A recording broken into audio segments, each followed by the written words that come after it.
Hello, I'm Anthony David Hobbs.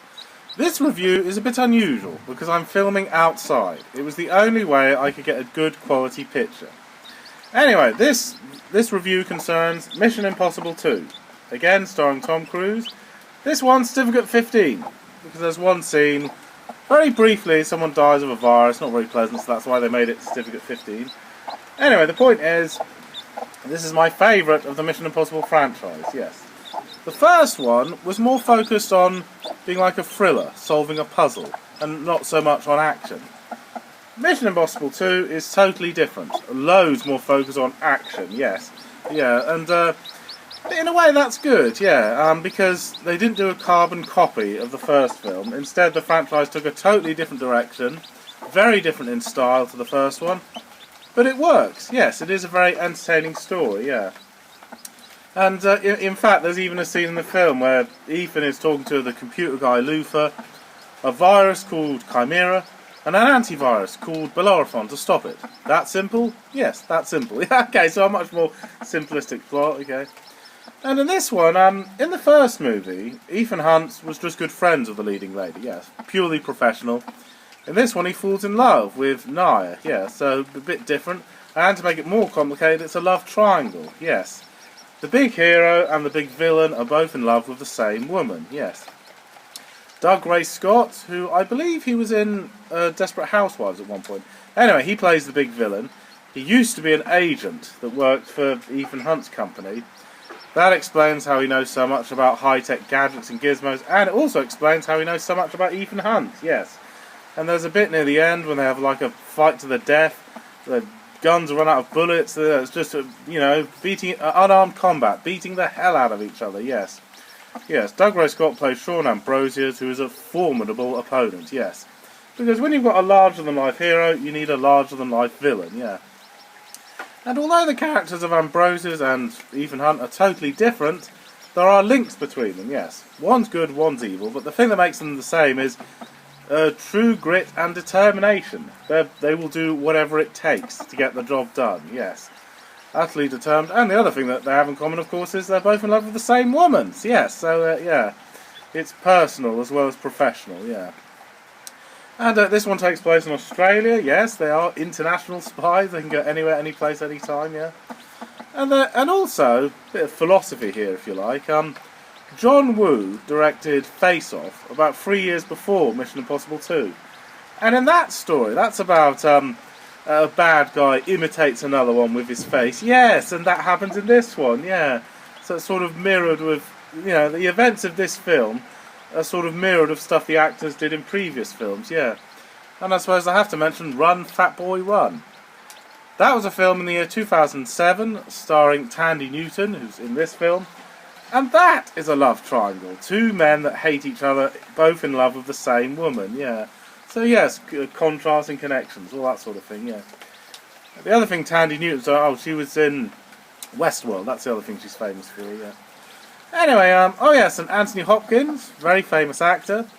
And they keep changing the boss. Yeah, it's a different boss in each Mission Impossible sequel. Anyway, he's in this film for a short time, but it's a memorable part. Yes, he has some good lines and stuff. He tells Ethan, you can pick any team members you like for this mission, but one of them has to be Nye. Yes, the ex-girlfriend of the big villain. And Tom Cruise says, no, she has no training, she can't do this. Will that be difficult? Very. Well, this is not Mission Impossible. This is not Mission Difficult. This is Mission Impossible. So difficult should be a walk in the park for you, Mr. Hunt. So yes, yeah. Yes, Anthony Hopkins has a fine sense of wit, yes, and he makes a good witty boss, yeah. And another thing that Sean and Ethan seem to have in common is Sean suspects Naya is spying on him when he gets her out of prison. He thinks, well, why doesn't he just lock her in a cage then? Because this mission is worth millions. He daren't let anything affect it. He doesn't lock her in a cage when he suspects her. I think for two reasons. Because he's still in love with her. He thinks somehow, some way she'll come back to him. And he likes living on the edge. He likes the element of risk, yeah. Ethan Hunt certainly likes the element of risk. Because very near the beginning, near the opening sequence, we see Ethan Hunt rock climbing. Nothing unusual about that. Except he has no ropes, no ladder, no harness, nothing. And he could fall off at any time, die any second. I thought, wow, When I first saw the film, I thought this must be a really important mission. What's at the top of this cliff? Then when he gets to the top, we find out no, he's on vacation. He's risking his life for fun. Oh God. He's obsessed with adrenaline. Yes, he's a thrill seeker. Yeah. So we learn a lot about this Ethan Hunt character. Yes, he lives right on the edge. He's hanging on the edge at one point. He's hanging on the mountain. Just one hand is holding him, and that's it. Yeah. This is a man that has no fear of death. Definitely not. No. And also, there's the element of risk. You know, if you're dating the ex-girlfriend of the big villain, she might betray you at any time. Yeah. And okay, nitpick time if you like. Well.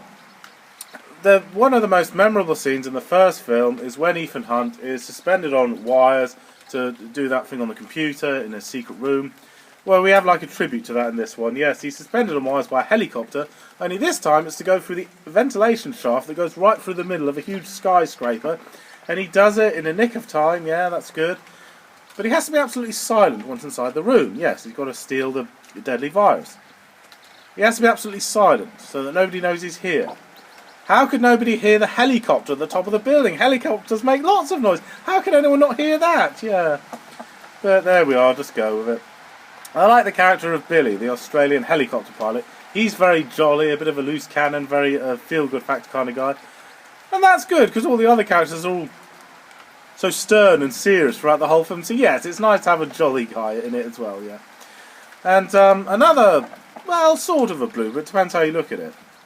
Ethan Hunt, as I say, near the end of the film, has a big face-off, if you'll forgive that pun, with with Sean at the end, and he cuts his face. That's why he has a cut on his face on the front cover. It's very hand-to-hand combat and everything. They fight, they chase each other on like a motorbike, a bit like medieval jousting, leap off their bikes, biff into each other, beat the hell out. Very well choreographed fight. But why? Why does Ethan Hunt go to fight his deadly enemy? I thought he had to get this antivirus to the helicopter as fast as physically possible. Why waste time beating him up? Forget him and just go to the helicopter. Well, plot convenience. We need a really dramatic ending. Yes, okay. But in a way, when you think about it, it's unnecessary. Get to the helicopter first, give Naya the antivirus, then go and beat up the bad guys. But no, that's not how it's done, yeah. And, oh yes, when I liked the film so much, I saw it twice in the cinema, yes. I thought Naya had 20 hours to live when the stopwatch from 20 minutes. No, she has 20 minutes until it's too late to save her life. Right, okay. So yes, that's why she's not quite at death's door when the 20 hours are almost up, yeah. So yes, we have lots of action, spectacular, very well choreographed and everything, going through the flames a lot, like he's utterly indestructible, nothing can stop him, yeah. And it is like a great fun ride. Loads of risks, but all worth it. It's all worth it for the fun ride, yeah. So, I think Mission Impossible 1 and 2 are very good, just in different ways, yes. Lots more focus on action in this one. And, yes, Tom Cruise did lots of his own stunts. We see his face a lot. He wanted to make it as believable as possible. The director wasn't too happy about this. We can't afford to lose him, but to get the reality needed, he did actually do that climbing, did all the motorbike stuff and everything. Yeah, real dedication to the role, yeah. And, all that's left to say, I suppose the other reason, more simplistic reason why this is my favourite one, it leaves you feeling good afterwards. A real good feeling of satisfaction at the end, yeah. And I like Naya as the very well-spoken thief, yes. She's a thief, but she's very intellectual and very sophisticated, yes, yeah. So, very memorable characters, and a great story, and a great fun ride. Okay, thank you for watching. I'm Anthony Hobbs, and I'm never bored.